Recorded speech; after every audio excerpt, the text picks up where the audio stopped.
जिंदगी के भिन्न रंगों को समेट कहानी का आकार देता हूँ। कुछ इसलिए ही तो कहानीकार कहलाता हूँ।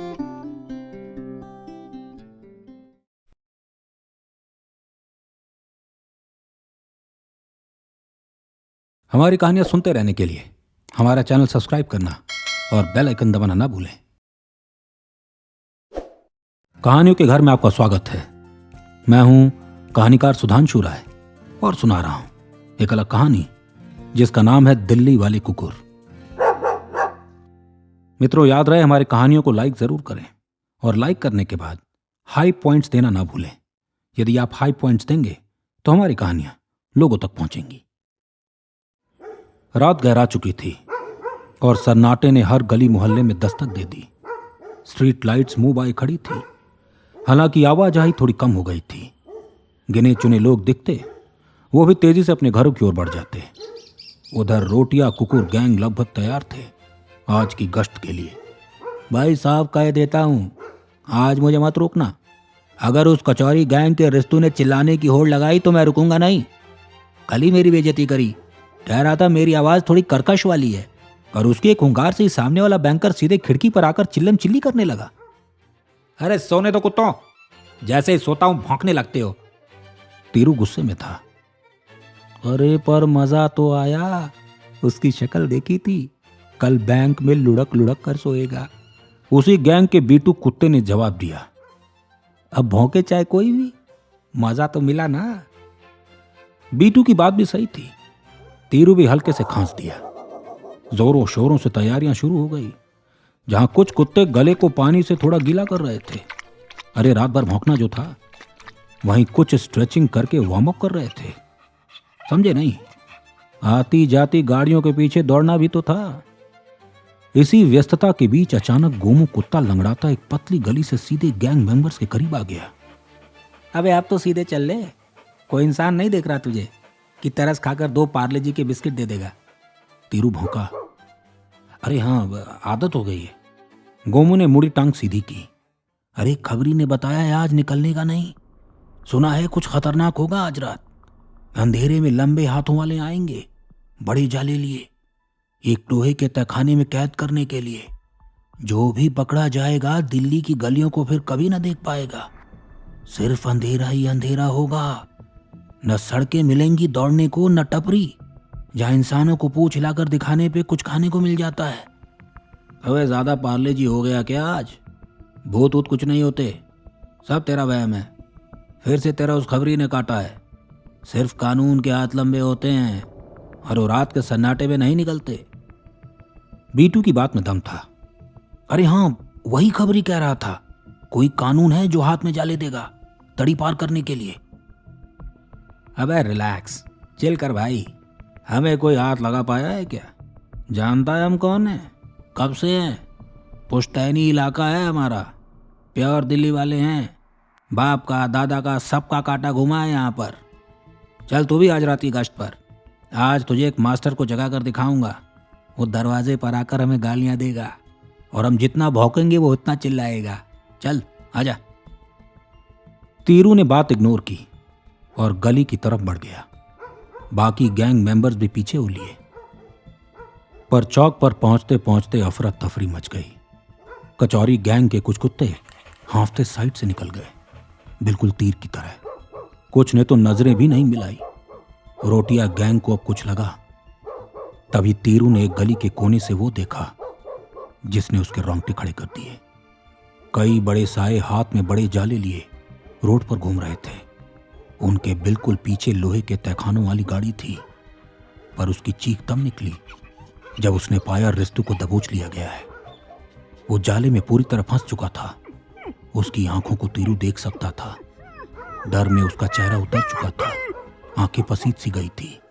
वो बस दबी आवाज में तीरू को आवाज लगाता रहा। शायद वो कह रहा था, भाग, जान बचा कर भाग। कुछ ही पलों में रिस्तु को अंधेरे तहखाने में डाल दिया गया। हर कोई सदमे में चला गया। ये क्या हो रहा है? जिन सड़कों पर हम बेखौफ घूमते थे, आज खौफ का ही साया है। कुछ इंसान खिड़कियों से नजारा देख रहे थे। उन घरों की खिड़कियां भी आज खुली हुई थी जो अक्सर बंद होती थीं। वो बैंकर आज चिल्ला नहीं रहा था, बल्कि थोड़ा उदास था। क्या उसके रात के वो हमसफर अब उसका साथ छोड़ देंगे? अक्सर उनकी आवाज ही तो थी जो उसके अकेलेपन का साथ देती थी, बताती थी तुम अकेले नहीं हो, है ना। हम सड़कों पर चीखते चिल्लाते, भागते भगाते। तीरू की नजर बैंकर से मिली। शायद उनकी ये आखिरी मुलाकात थी। बैंकर को कुछ देर देखने के बाद तीरू भागा, और ऐसे भागा कि आज उसे कोई न पकड़ पाएगा। रास्ते में मास्टर का घर भी मिला। मास्टर ने अपने घर का गेट खोल दिया। वो चाहता था तीरू उसके घर में पनाह ले ले, पर वो भला अपने लोगों को कैसे छोड़ देता। एक हल्की आवाज भर तीरू सरपट निकल गया। हर तरफ खबर फैल गई, जाले वाले आएंगे और सड़क के कुत्तों को ले जाएंगे। सड़कें खाली हो गई। रात अब काली लगने लगी। स्ट्रीट लैंप्स का मुंह थोड़ा बिगड़ सा गया, और धीरे धीरे गैंग का हर मेंबर पकड़ा जाने लगा। खौफ का माहौल अब पसरने लगा, और एक दिन तीरू भी पकड़ा गया। उसे पकड़वाया सामने के रईस कुत्ते ने, जिसने बालकनी से भौंक भौंक कर तीरू का ठिकाना बता दिया। तहखाने में बंद तीरू की धड़कनें तेज हो गई। वो सांसें थामे इंतजार में था कि अब उसके साथ क्या होगा। क्या उससे हिसाब मांगा जाएगा सड़कों पर दौड़ने का, भौंक भौंक कर लोगों को उठाने का, या फिर गाड़ियों के साथ रेस लगाने का। हाँ, गलती से उसने एक बार गार्ड भैया को भी दौड़ा लिया था। लोहे के तहखाने का दरवाजा खुला। तीरू दुबक कर एक कोने में बैठ गया। उसे पता था अब शायद वो रोशनी की दुनिया कभी ना देख पाएगा। शायद उसकी सांसों को रोक दिया जाएगा। उसको पता था कोई लंबी चौड़ी आकृति आएगी और उसको खींचकर घसीटती वहां से ले जाएगी। फिर धीरे धीरे दर्द में उसकी सांसें थम जाएंगी और उसका इस धरती से अलविदा कहने का समय आ जाएगा। पर जब उसे एक जानी पहचानी शक्ल नजर आई तो उसकी गर्दन आगे को आ गई। सामने बैंकर और मास्टर दोनों खड़े थे, पर वो तीरू को देख मुस्कुरा क्यों रहे थे? क्या वो आज उसकी हालत पर हंसने आए हैं? बैंकर ने हल्के से हाथ बढ़ाया और तीरू के सर पर हाथ फेरा। तीरू की आंखों से कुछ बूंदें नीचे गिर पड़ी। वो बस वहीं थम जाना चाहता था वो समय बीते ही ना। क्या करोगे भाई अब? मास्टर ने पूछा। वही जो ये मेरे साथ करता था, इसकी नींदें हराम करूंगा मैं। बस फर्क इतना होगा, अब ये मेरे घर के बाहर नहीं, घर के अंदर शोर मचाएगा। बैंकर ने तीरू को अडॉप्ट कर लिया था। अब देर रात अक्सर तीरू के चिल्लाने की आवाज आती है। खिड़की से बाहर मुंह करके वो जोरों से चिल्लाता है। बीटू को भी मास्टर ने अडॉप्ट कर लिया था। दोनों शाम को अक्सर एक दूसरे से घूमते वक्त मिलते। कभी कभी वो उस जगह भी जाते जहां अब एक बड़ा शेल्टर है। मास्टर और बैंकर जैसे कुछ लोगों ने एक बड़ा इनिशिएटिव लिया और सहयोग के लिए आगे आए। बड़े पैमाने पर डोनेशन इकट्ठा किया गया और कुकुरों के लिए अच्छी व्यवस्था की गई। आज भी कुछ दिन ऐसे होते हैं जब तीरू और बीटू अपने बाकी गैंग मेंबर से शेल्टर मिलने जाते हैं। वहां उनमें बातें होती हैं। कैसे वो देर रात दिल्ली की गलियों में घुमा करते थे, कैसे एक दूसरे के साथ हल्ला गुल्ला करते थे, कैसे गाड़ियों के पीछे दौड़ते थे, कैसे वहां रह रहे लोगों की नींद उड़ाते थे। वो दिल्ली के कुत्ते आज भी दिल्ली की रातों को याद करते हैं। इसी के साथ मैं इस कहानी और अपनी वाणी दोनों को विराम देता हूं। मित्रों, यदि ये कहानी आपको पसंद आई तो हमारे चैनल को सब्सक्राइब करना और बेल आइकन दबाना ना भूलें। याद रहे, हमारी इस वीडियो को लाइक जरूर करें, हाई पॉइंट जरूर दें, ताकि हमारी कहानियां बाकी लोगों तक भी पहुंचे।